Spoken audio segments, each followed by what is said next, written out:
Monsieur le député de Saint-Jean. Merci, Monsieur le Président. Justement, là, des deux côtés, tant de la part de ma collègue Demilille comme la ministre, je pense que vous avez soit une bonne vue ou vous lisez là assez loin là, sur mes papiers pour mes questions, parce que justement, je voulais parler de l'Institut de protection contre les incendies du Québec. J'avais visité à l'époque, quand j'avais cette responsabilité-là à l'opposition officielle, qui est un excellent exemple justement de passerelle entre la formation professionnelle et le cégep, qui, justement, parce que des camions de pompiers, ça coûte une fortune, donc exactement, plus d'1 million. Donc, de deux institutions majeures, qui est Commission scolaire de Laval et le cégep, de se mettre ensemble, puis de travailler à offrir une formation qui est qualifiante, puis qui permet des débouchés. Donc, ma question, elle va porter deux volets qui sont complémentaires. Moi, j'aimerais qu'on fasse un petit bout positif sur la formation professionnelle, dans le sens où j'aimerais ça qu'on parle des débouchés pour nos diplômés de la formation professionnelle, parce que souvent on voit que on peut se questionner sur... il y a beaucoup de préjugés alentour de la formation professionnelle, donc les perspectives d'avenir, puis en même temps aussi, avec le sujet qu'on vient d'entamer, la question des passerelles, qui selon moi est très en lien. Parce qu'on peut avoir les meilleures formations professionnelles au monde, mais il faut aussi que, par la suite, on puisse trouver un emploi dans ces domaines. Donc, dans un premier temps, voir comment ça se passe en ce moment au Québec, mais aussi qu'il y ait des possibilités, puis vous l'avez déjà entamé, la discussion, puis vous en avez parlé dans vos remarques préliminaires, Madame la ministre, de votre volonté de travailler sur la question des passerelles. Moi, j'ai eu la chance... je vais en profiter pour vous remercier. Une belle annonce dans ma circonscription, une nouvelle formation professionnelle, pâtisserie de restauration contemporaine, qui a été... on a reçu la nouvelle dernièrement. Les gens de la commission scolaire sont très heureux parce qu'en plus, ça permet de compléter une offre de formation professionnelle qui était déjà présente dans ma circonscription.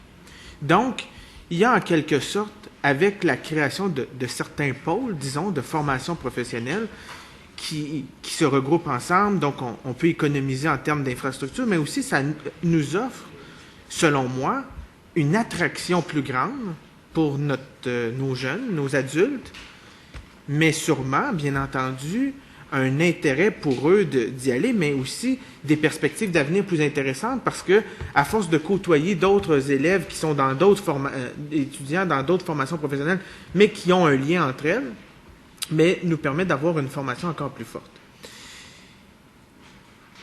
J'aimerais savoir aussi, parce que les passerelles, ça fait longtemps qu'on en parle. Au Québec, tout le monde parle des passerelles, mais maintenant que nous sommes au gouvernement, j'aimerais savoir vos intentions, vers où on va aller dans ce sens-là. Donc, c'est mes deux questions. Mais juste avant de vous céder la parole, parce que je parle beaucoup, et mes collègues aussi, mais j'aimerais faire un petit bout pour remercier, féliciter les étudiants du Centre d'éducation des adultes La Relance dans ma circonscription qui, justement, célèbrent la semaine de la persévérance scolaire et qui auraient bien aimé m'avoir avec eux cette semaine, mais je considère que par la voie de la télévision, donc vous allez me voir sur Internet ou en direct. Donc, je suis avec vous de tout cœur. Puis, je veux qu'on continue ensemble à faire en sorte que nos jeunes au Québec aient un avenir. Puis, par la persévérance scolaire, mais c'est un beau message à lancer à notre population avec, comme vous l'avez si bien dit au début, l'importance de porter notre ruban vert et blanc cette semaine, mais de l'avoir sur notre cœur le reste de l'année. Donc, merci beaucoup pour Monsieur le Président. Et j'attends avec appréhension... avec enthousiasme. Donc, pas appréhension, avec enthousiasme. Votre publicité étant passée, Monsieur le député de Saint-Jean, maintenant la réponse à vos deux questions, Madame la ministre. Vous me permettrez de faire moi-même un petit bout sur la question des passerelles, parce que c'est une de mes obsessions, c'est vrai, depuis que je m'intéresse à ces questions-là. Je trouve que par rapport à d'autres sociétés, on a du retard, au sens où chez nous, on ne sait pas pourquoi, il y a comme des paliers d'enseignement qui ont développé leur cohérence et leur autonomie, mais pas beaucoup ou pas suffisamment les liens entre eux. Là où les progrès ont été plus facilement marqués, c'est entre le diplôme d'études collégiales et le baccalauréat universitaire, ce qu'on appelle les passerelles DEC-BAC. Ça a pris une certaine ampleur. Mais les passerelles entre les études professionnelles et les études techniques au collégial, il y a énormément de travail à faire. Pourquoi, par exemple, quelqu'un qui fait des études de secrétariat au secondaire ne pourrait pas se voir reconnu une partie de sa formation pour faire des techniques en administration au collégial? Et ma foi, si cette personne en cours de route se rend compte qu'elle a envie de faire un baccalauréat en administration et une maîtrise en administration des affaires, il ne faut pas que nous on décide pour elle, mais il faut qu'on lui permette de faire ce choix-là en cours de route. De jamais avoir l'impression que ce à quoi elle arrive, c'est soit terminal, ou encore que si elle veut faire des techniques en administration au collège, il va falloir qu'elle recommence. Alors, il y a un certain nombre de parcours de continuité qui existent. Il y a, par exemple, à la fois dans le domaine, mettons, de la comptabilité, dans le domaine de la cuisine, je pense, hein, c'est bien ça, dans le domaine de la cuisine. Je vais être sûr de vous donner les bonnes choses. Hein. Bon.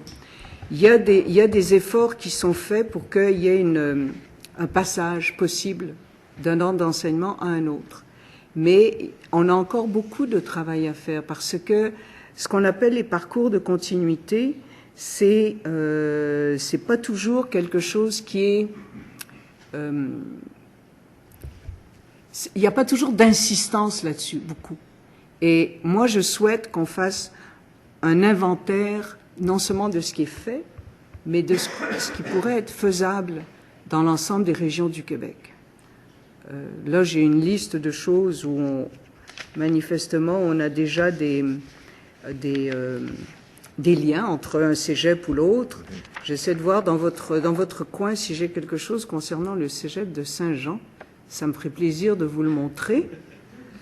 Mais oui. Non, mais j'ai trouvé entre la commission scolaire de la vallée des Tisserands et le cégep de Saint-Jean-sur-Richelieu, c'est bien chez vous. Oui. Il y a donc un programme de grande culture qui peut ensuite se poursuivre en gestion et exploitation d'entreprises agricoles, avec une voie de spécialisation production végétale. Bon, ça, c'est un exemple où il y a une continuité. Puis, c'est intéressant pour quelqu'un qui commence en se disant « j'ai peut-être pas envie d'étudier très longtemps ». Mais des fois, en cours de route, on peut se trouver une passion, on peut se trouver du talent, ou encore on peut travailler un moment, puis ensuite se dire « finalement, je vais aller jusqu'à gestion et exploitation d'une entreprise agricole parce que je me sens capable d'être moi-même entrepreneur ». Peut-être que plus jeune, je me voyais pas là, mais je sens que je pourrais aller jusque-là. Et c'est ça qui est intéressant, c'est de voir qu'il y a un certain nombre de commissions scolaires et de cégep qui font cet arrimage. Mais dans mes ambitions ou dans mes rêves, dans mes utopies, mais l'utopie, c'est pas forcément quelque chose d'irréalisable, ça peut être créateur de penser à des utopies, il me semble que l'essentiel de nos parcours devrait avoir de la continuité. Et non pas être un terminal pour quoi que ce soit.